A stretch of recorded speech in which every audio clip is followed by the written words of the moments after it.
मैं सबसे पहले ओम शांति इस शब्द के ऊपर बात करना पसंद करूंगा। मैं ओम,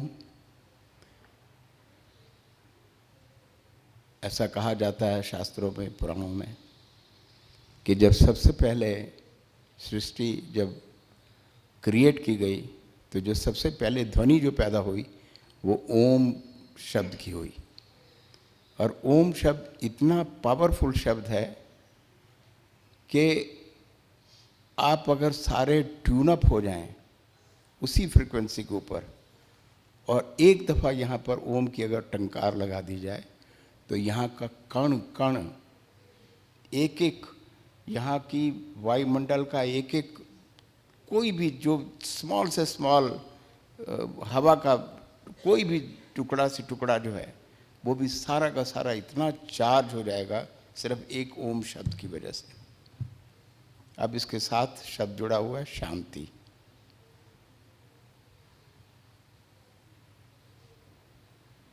शायद मेरे ख्याल है सूरदास ने कहीं कहा है, जैसे उड़ जहाज को पंछी फिर जहाज पे आवे।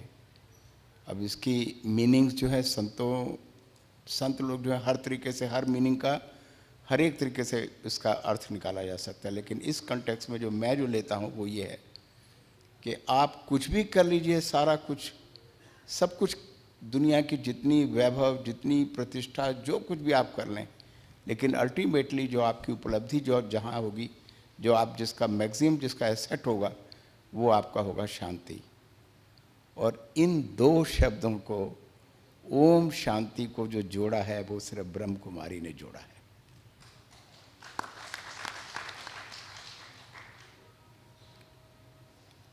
और इस शब्द की, इस योग को अगर आप देखें, ओम शांति, अब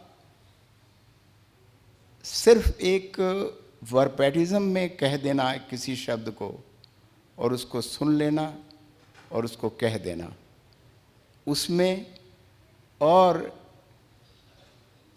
उस शब्द के अंदर उसके जो वैदिक जो अर्थ उसके छुपे हुए हैं उसके अंदर जाकर के बैठ करके उसका जो आप आनंद जब लेते हैं और जो आपके अंदर जो अनुभूति जो पैदा होती है वो डिफरेंट ही होती है। आपने यहाँ देखा होगा कि बहनें या दादी कई दफ़ा आपसे कहती हैं ओम शांति, और उसके बाद फिर कहती हैं आवाज़ नहीं आई, दोबारा कहिए ओम शांति। वो क्यों? क्योंकि वो महसूस करती हैं कि जिस फ्रिक्वेंसी पर वो बात कर रही हैं वो फ्रिक्वेंसी आप तक पहुंची नहीं है।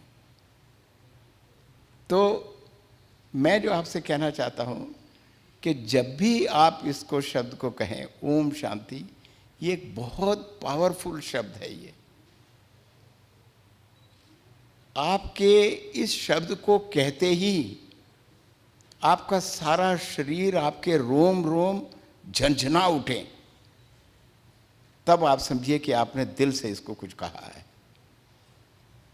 मैं आपके सामने फिर एक दफ़ा ओम शांति कहूँगा और आप प्लीज़ उसी फ्रिक्वेंसी पर ओम शांति को, उसकी मीनिंग समझिए। और ओम शांति का जब शब्द आप कहते हैं उसको आप ग्रहण करके थोड़ी देर, एक पल के लिए, एक फ्रैक्शन ऑफ द पल के लिए उस शांति में समाइए और फिर देखिए कि आपको क्या रस आपके अंदर पैदा हो रही है। ओम शांति, ओम शांति। देखिए कुछ अंतर हुआ, ज़रूर होगा। ये आपको ऊपर से लेके नीचे तक, यहाँ से कराउंड चक्रा से लेके नीचे तक आपके सारे के सारे आपके बिल्कुल एनर्जाइज हो जाएंगे ये। और शांति ये तो, और फिर सिर्फ ओम शांति का सिर्फ आप इसका एक हर एक मीनिंग नहीं है, ये आपके अपने ऊपर है कि आप उसको किस तरीके से प्रोग्रामिंग करते हैं। आप उसको प्रोग्राम ऐसा करिए कि जब आपने ओम शांति कही, साथ ही साथ आप बाबा के साथ भी आप जुड़ गए। ओम शांति जब आपने कहा, प्रोग्राम ऐसा होना चाहिए कि जब आपने ओम शांति किया आपको तो इसने शांत किया और साथ के साथ आप अपने उनके साथ, परमात्मा के साथ भी आप जुड़ गए। देखिए उसका कुछ आनंद ही कुछ और होगा।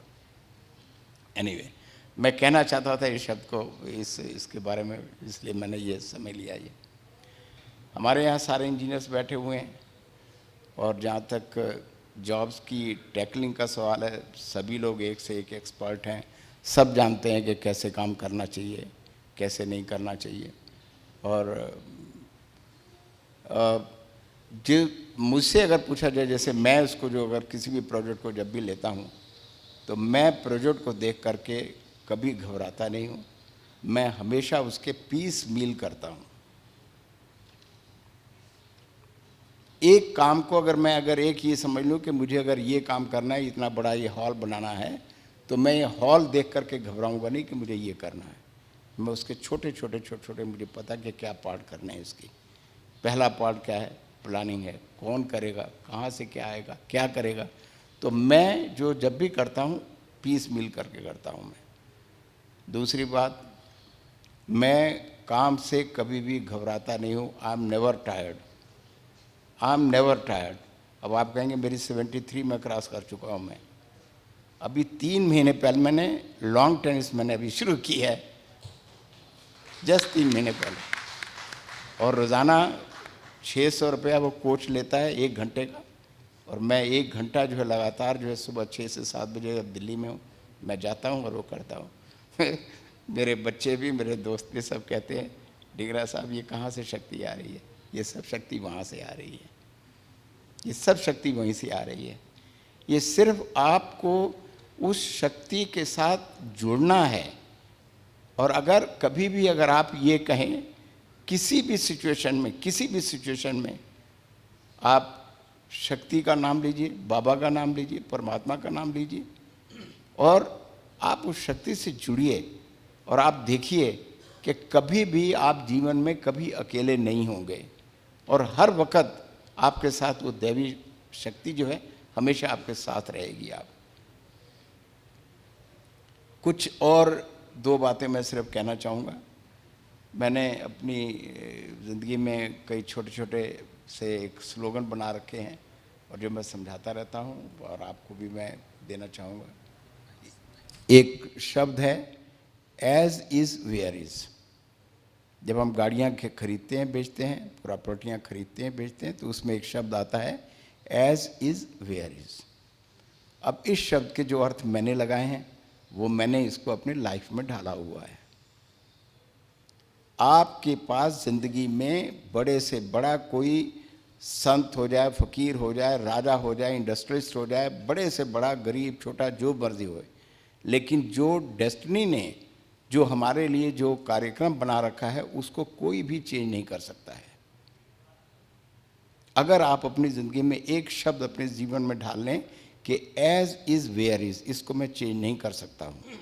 जब आप गाड़ी खरीदने जाते हैं तो वो कहता है ये गाड़ी खड़ी है, इसका चाहे टायर पंचर है, चाहे इसमें खराबी है, जो मर्जी है, लेकिन एज इट इज़ है। आपको ये लेनी है लो, नहीं लेना मत लो। मैंने इस शब्द को जो डाला हुआ है कि वो ज़िंदगी में एज इज़ वेयर इज़ जो बहुत यूज़फुल आता है। जब कभी आपको लगे तो आप ये कहिए, अपने मन में सोचिए कि एज इज़ वेयर इज़, जो परमात्मा ने हमको दिया हुआ है, हमको इसको we have to accept it and we have to carry it on and we have to carry it with joy. सबसे बड़ी बात यह है, एक होती चीज़ कि जी मैं ज़बरदस्ती कर रहा हूँ। हर काम को करने से मैं अपने कभी हर बच्चों को भी, दोस्तों को भी, हर जगह मैं जिनको भी समझाता हूँ वही कहता हूँ कि जो भी काम करो जॉय से करो।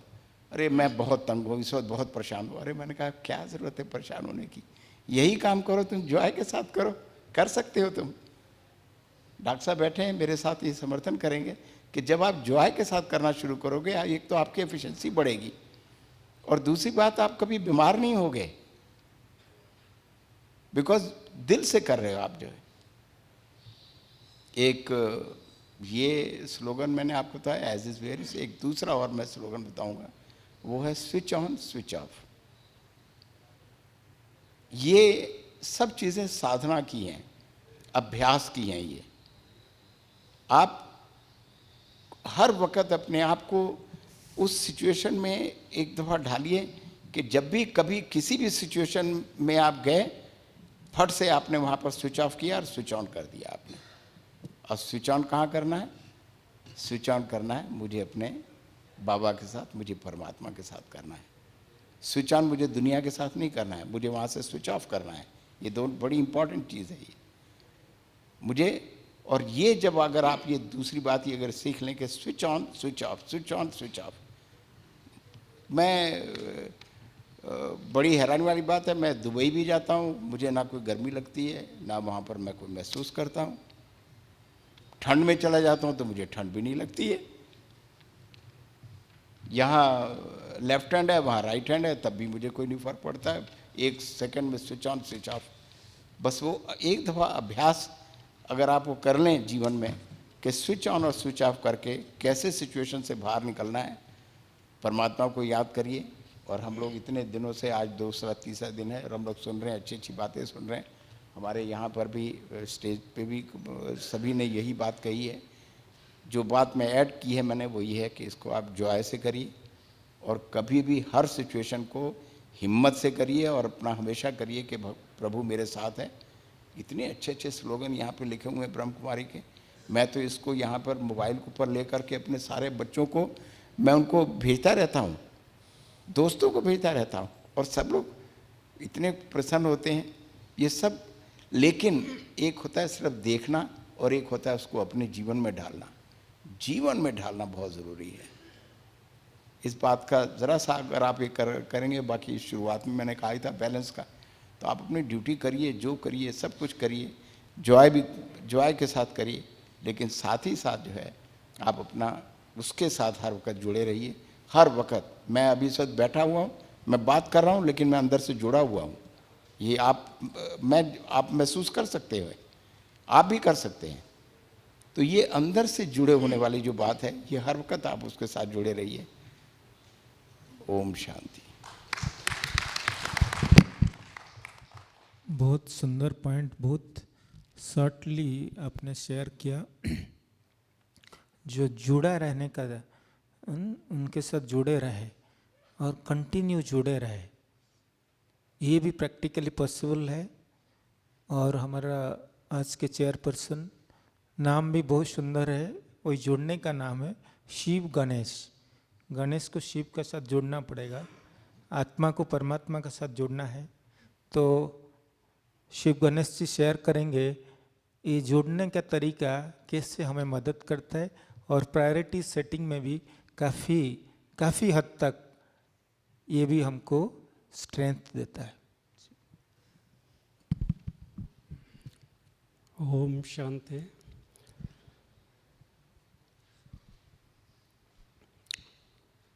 साहू जी ने सबसे पहले तो मेरा नाम का ही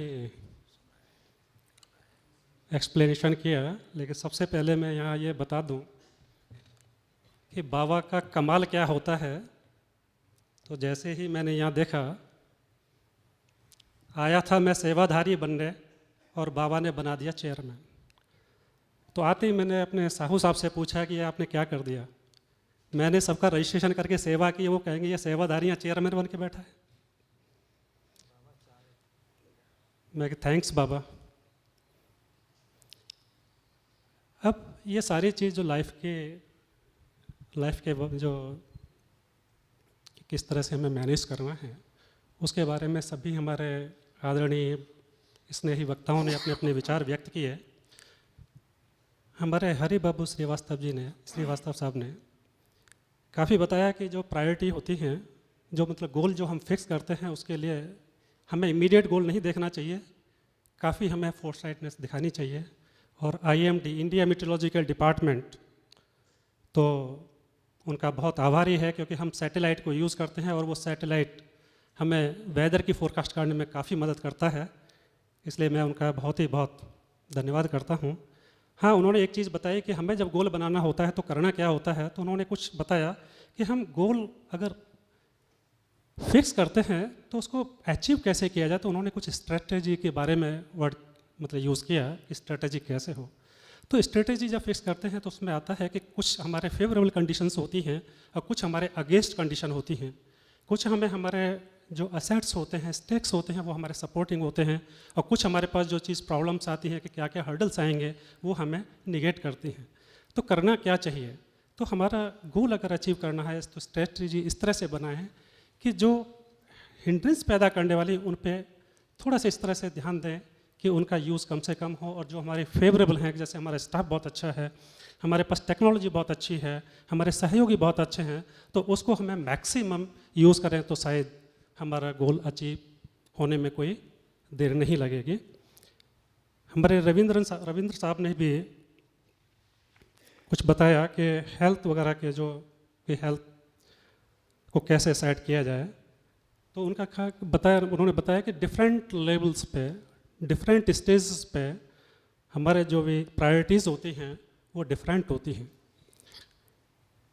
लाइफ हैक्टिक होती है, लेकिन ये तो सभी की है कि सभी इंजीनियर्स हैं। मैं ना तो इंजीनियर हूँ, ना मैं साइंटिस्ट हूँ, मैं एक मैथमेटिशियन हूँ, लेकिन यहाँ सेवादारी बन के आया था, लेकिन साइंटिस्ट भी बन गया और इंजीनियर भी बन गया, वो दूसरी चीज़ है। तो हैक्टिक लाइफ है, तो इससे निजात कैसे पाई जाए, उनका था। तो यहाँ पे आता है बाबा का ज्ञान, क्योंकि स्ट्रेस तो सभी के है, कोई भी काम करेंगे स्ट्रेस आ ही जाता है, नेचुरल सी चीज़ है। तो यहाँ पे अगर हम यहाँ जो आए हैं मेडिटेशन, तो यहाँ अगर हम जैसे ही सोच लेते हैं कि स्ट्रेस आता कब है, कौन करेगा, कैसे करेगा, कौन करवाएगा, ये सारी चीज़ें हमारे दिमाग में आती हैं। तो सोचने से स्ट्रेस आता है, इनके काम से। मैं भी गवर्नमेंट ऑफिस में नौकरी करता हूँ, 8.5 घंटे की ड्यूटी होती है। हार्डली मैं 15 मिनट से ज़्यादा कभी लेता नहीं, एग्जैक्ट टाइम से 15 मिनट पहले पहुँच जाता हूँ, 15 मिनट बाद में आता हूँ, लेकिन कभी कोई स्ट्रेस नहीं आता है। केवल लंच के लिए बस 15 मिनट चाहिए मुझे, और कुछ नहीं। कभी कभी तो 5 मिनट में काम ज़्यादा आ गया तो 5 मिनट फिनिश करता हूँ। तो यही है कि जैसे मैं अभी आया सेवादारी बन के, 8.5 घंटे से डायरेक्टली मैं 15 घंटे पर स्विच ओवर किया और मेरे कुछ नहीं हुआ। 7 मिनट चाय लेने के लिए 7 मिनट नाश्ते के लिए, 15 मिनट खाने के लिए, बस इतना। और सुबह 5 बजे से रात के 9:30 बजे तक बैठा, कोई स्ट्रेस नहीं आया, क्योंकि कराने वाला वो है, मैं निमित्त हूँ। तो यहाँ पे अगर इस तरह से हम सोचते हैं तो हो सकता है, क्योंकि कहना तो बड़ा आसान है, अभी मैं कह रहा हूँ, आपको ऐसा लग रहा है, आपको बोलना तो बड़ा आसान है, जब प्रैक्टिकल लाइफ आती है तो वहाँ मालूम पड़ता है। वो भी मैं अभी आपको अपना एक्सपीरियंस बताऊँगा। हमारे साहू साहब ने काफ़ी बताया कि लाइफ मतलब सोचा तो बहुत अच्छा था कि मैं डॉक्टर बनूंगा और बड़ा एंजॉय करूंगा, लेकिन सिचुएशन उन्होंने बताई दे। मैं भी अपना एक एक्सपीरियंस बताता हूँ इसी बारे में।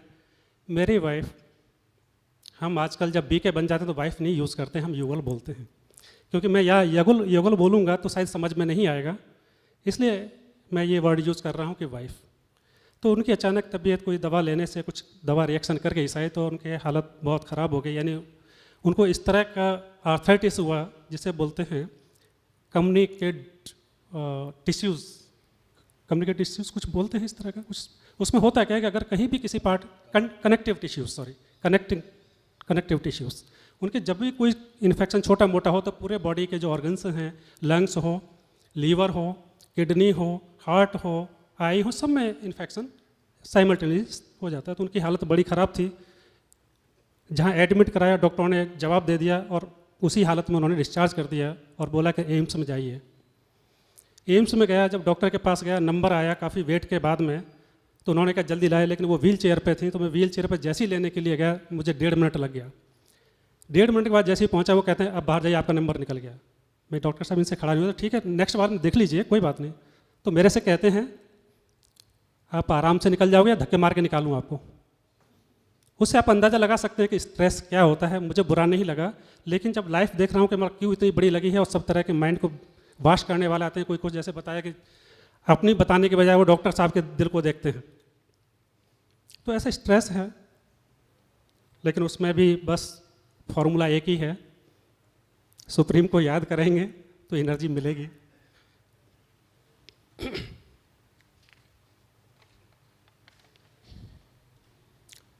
हमारे रमेश चंद्र भाई ने तो पूरा ही मेडिटेशन करा दिया, सारा बाबा का ज्ञान दे दिया, चाहे उनको शब्द समझ में आया या नहीं है किसी को। उन्होंने तो सारी मुरली भी बता दी, सारा अमृत वेला भी करा दिया, कुछ छोड़ा ही नहीं शायद। और बहुत सारे बड़े अच्छे प्रैक्टिकल जो एकदम टच करने वाले थे, वो सारे उन्होंने सभी को अपने एक्सपीरियंस बताए और सक्सेसफुल एक्सपीरियंस थे लाइफ में। तो वही है कि लाइफ अगर अच्छी मैनेज करनी है तो रमेश भाई जी को फॉलो करो, तुरंत अभी से अपने सेंटर पर जाके कहीं भी बीके सेंटर को ज्वाइन कर लो, आराम ही आराम है। और एक्सपीरियंस ही एक्सपीरियंस शायद लाइफ में होंगे। हमारे धिंगरा साहब काफ़ी वरिष्ठ हमारे भ्राता हैं। उन्होंने तो ओम शांति का हम जो बताते हैं, उन्होंने अपने तरीके से भी बताया, मीनिंग तो सेम ही था। तो जब भी उनका मेन एक जो मोटो है लाइफ का कि जो जिस तरह से हंसमुख रह रहे हैं, अभी भी उमंग में इतने हैं कि मुझे लगता है कि वो चेयर को छोड़ के अभी भी कहीं उमंग में जंप न लगा दें, इतना उनके अंदर उत्साह है। तो उन्होंने जो ही बताया कि उमंग उत्साह होता कैसे कैसे रहता है, तो उन्होंने कहा कि जो भी काम ज़िंदगी में करना है कभी भी घबराना नहीं है। ये अगर फॉर्मूला अपना लिया तो काम हुआ ही पड़ा है, कोई रोकने वाला नहीं है। ऐसा उनका अपना एक्सपीरियंस है। दूसरा, काम से कोई टायर नहीं होता। प्रैक्टिकल देखा भी है मैंने, तो प्रैक्टिकली एक्सपीरियंस किया है, तो काम से कभी कोई थका नहीं है, केवल माइंड से है। कहते हैं कि सुबह जब जाते हैं मंडे को तो कहते हैं बस हो गया शुरू 5 दिन के लिए। फ्राइडे आता है बस, क्योंकि 2 दिन की छुट्टी मिलने वाली है। तो ये साइकोलॉजी हमारी ऐसी है कि हमने उसको ऐसा प्रोग्राम करके रखा हुआ है कि काम आएगा तो हम स्ट्रेसफुल हो जाएंगे, जबकि ऐसा कुछ होता नहीं है। काम कितना ही कर लो आप, 20-20 घंटे कर लो। मेरा एक्सपीरियंस है प्रैक्टिकली कि एयरपोर्ट पे, सांतरकुछ जैसे एयरपोर्ट पे अगर मैट ऑफिस का एक भी कंप्यूटर ख़राब हो जाए तो वहाँ पे आधा घंटे के अंदर कम से कम 50 कॉल आ जाते हैं। और मैंने सबको अपना पर्सनल नंबर दिया हुआ था, कभी कोई प्रॉब्लम आए तो मेरे को कांटेक्ट करो। चाहे रात में 1 बज रहा है, 2 बज रहा है, मेरे 18 से 20 घंटे की भी एवरेज ड्यूटी रही है, कभी थकान नहीं हुई मुझे। जबकि मेरी 6 डिस्क जिसे ल्यूम्बर बोलते हैं, L1 to L5 मेरी अभी भी ख़राब है, लेकिन आपके सामने बैठा हूँ, हर काम कर लेता हूँ, कोई स्ट्रेस नहीं आता है। और साथ में साहू साहब ने एक बहुत अच्छी चीज़ बताई कि कोई भी अच्छी चीज़ कभी किसी को मिले, हालांकि उदाहरण उन्होंने स्लोगन का दिया। हमारे यहाँ तो मुरली तो एक्सप्लेन हमारे साहू साहब ने करी दी कि मुरली क्या है, तो मुझे मुरली बोलने में कोई हिचकिचाहट नहीं होनी चाहिए, सभी को समझ में आ रही होगी। तो मुरली का हमारी 3 तरह से होती है कि जो भगवान हमें किस तरह से मिलते हैं, एक पिता के रूप में, शिक्षक के रूप में, गुरु के रूप में, और लास्ट में चलाते हैं स्लोगन।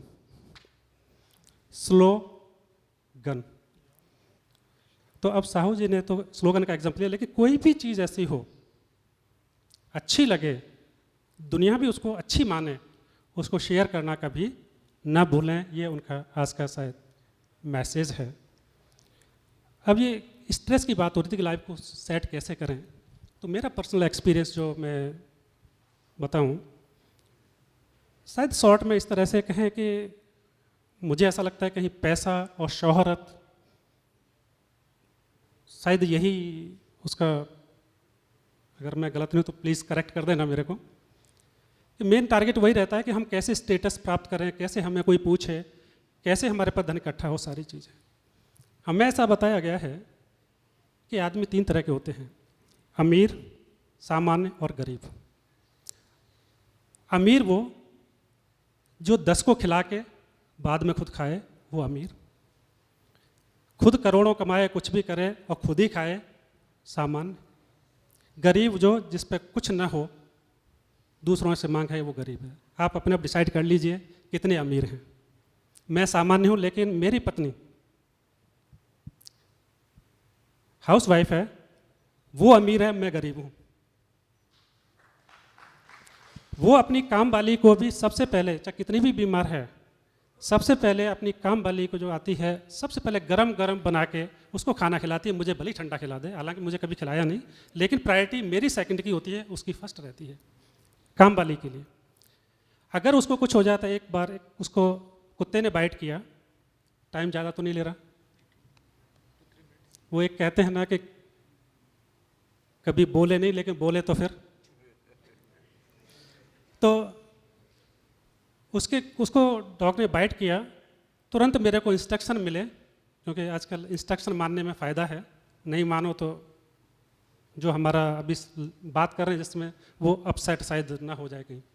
तो इंस्ट्रक्शन मिले, इमीडिएटली इनको इमरजेंसी लेके जाइए और इनके इंजेक्शन लगवा के लाइए। हाफ डे की छुट्टी लेके डेली मैं सफदरजंग जाता था, 5 बार उनके इंजेक्शन लगवाए और फिर वो ठीक हुई। तो ऐसे कई उनके केसेस होते हैं। तो मैं मानता हूँ कि अमीर तो वो है, हम काहे के अमीर हैं, अपने आप करोड़ों कमा लें, मर्सिडीज कार ले लें, ये सारी, लेकिन उसका क्या है लाइफ से। तो सेट इस तरह से जो मानते हैं, तो मेरा व्यूज़ कुछ इस तरह का है। अब मेरे एक्सपीरियंस जो मैं बता रहा हूँ कि मैं लाइफ घर में कैसे मैनेज होती है, मतलब ये ज्ञान लेने के बाद की बता रहा हूँ, बाकी पहली वाली तो बहुत सारी हैं, शॉर्ट में ही बता देता हूँ मैं। और ऑफिस का, हमारी मुरली में सारी चीज़ आ जाती हैं, life management, work management, society management, और जो भी मैनेजमेंट हैं वो सारे इसके ही हैं, सब आ जाते हैं। आप डेली मुरली पढ़ना शुरू कर दीजिए, 1 साल के अंदर आपको सारे मैनेजमेंट में मास्टरी हो जाएगी, ये बाबा खुद गारंटी कराते हैं। तो घर का तो वही है कि सुबह से उन्होंने बताया, पहले तो हम 8 बजे या जो भी है 7 बजे जगते थे, टाइम शॉर्ट भी पड़ जाता था, भागम भाग रहती थी, हालांकि लेट फिर भी नहीं होता था, लेकिन टाइम शॉर्ट पड़ जाता था। अभी मेरी लाइफ, सुबह 3 बजे जगता हूँ, 2 घंटे मेडिटेशन, आधा घंटे में जो हमारे धिंगरा साहब ने बताया कि अच्छी चीज़ जो भी शेयर करें, मतलब हो उसे शेयर करें, तो मैं मुरली, स्लोगन, कुछ कैलेंडर भी हमारे साइट पे आता है, और एक आज का मीठा मोती, ये बड़े अच्छी अच्छी चीज़ें हैं। डेली उनको मैं अपने सारे कोलीग में आधा घंटे में व्हाट्सएप के थ्रू सारे शेयर करता हूँ। इसके अलावा कुछ मैं नहीं भेजता हूँ। गुड मॉर्निंग करता हूँ, ओम शांति कहता हूँ, और ये सारे स्लोगन हैं। वो आधा घंटे में, इस आधा घंटे के दौरान पत्नी अपना खाना बनाती है, मैं नहाता हूँ, और सुबह 6 बज जाते हैं, 6:15 बजे अपना दूध जो भी छोटी मोटी चीज़ें वो की, और 6:45 बजे हम सेंटर पे मुरली सुनने, मेडिटेशन करने पहुंच जाते हैं। वहाँ से 9 बजे आता हूँ, 15 मिनट में खाना, 5 मिनट में ऑफिस, क्योंकि ऑफिस मेरा नज़दीक है, ऑफिस टाइम से पहले ऑफिस में, और वहाँ से 6:30 बजे निकलता हूँ। 6:30 बजे पत्नी ऑलरेडी मेडिटेशन का, जो जिसे हम नुमा शाम बोलते हैं, हम बीके जो भी हैं, ब्रह्मा कुमार और ब्रह्मा कुमारी, उसको नुमा शाम बोलते हैं। भगवान का ये हमें डायरेक्शंस मिले हैं कि सुबह और शाम मुझे ज़रूर याद करना है। सुबह हमें सोमान लेना है, सोमान मीन्स हमें ये सोचना है कि हमें बनना कैसे, क्या हमें वहाँ से डायरेक्शंस मिली हैं, क्या शिक्षा मिली है, उसको अपने ऊपर प्रैक्टिकल में लाना है, और शाम को उसको सभी के लिए दुआएं करनी है। ये सारा हमें बताया गया। तो वो मैं 6:45 बजे घर पे पहुंचता हूं, मैं भी साथ में ज्वाइन करता हूं। 7:30 बज जाते हैं, 15 मिनट में हम फ्रूट्स वगैरह खाए अपना खाना, और 9 बजे तक पहले सो जाते हैं, और फिर सुबह वही 3 बजे। ये हमारा रूटीन है। कोई स्ट्रेस नाम की हमें पता ही नहीं कि स्ट्रेस होता क्या है।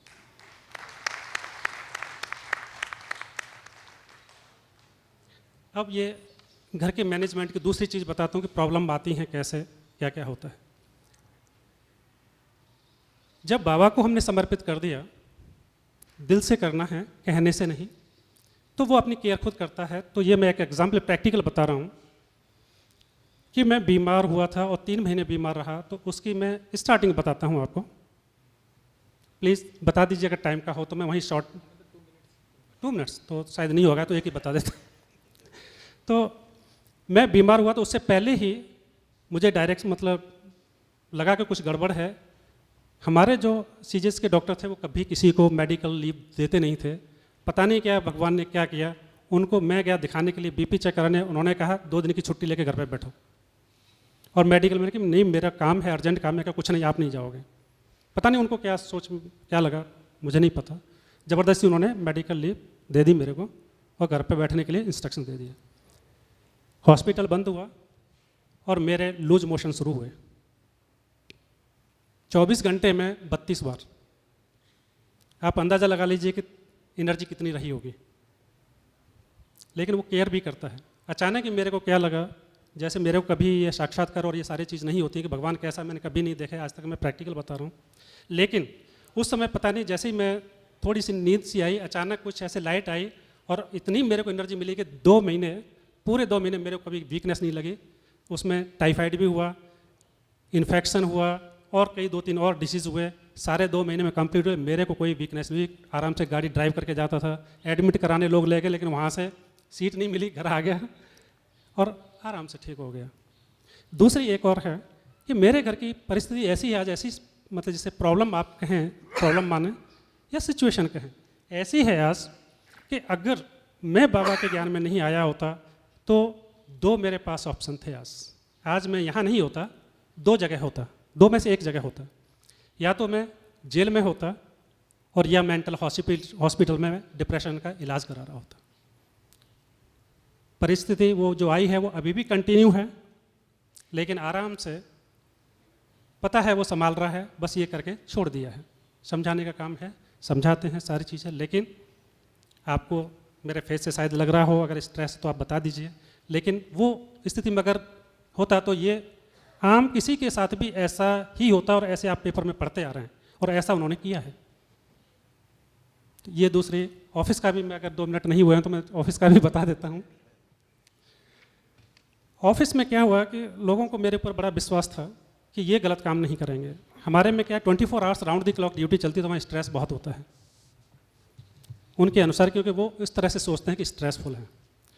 जिस किसी को पनिशमेंट हमारे ऑफिसर देना चाहते हैं तो उसमें ऐसी ड्यूटी होती हैं कि जिस पे वो उसको तंग न होती वो तंग हो जाए।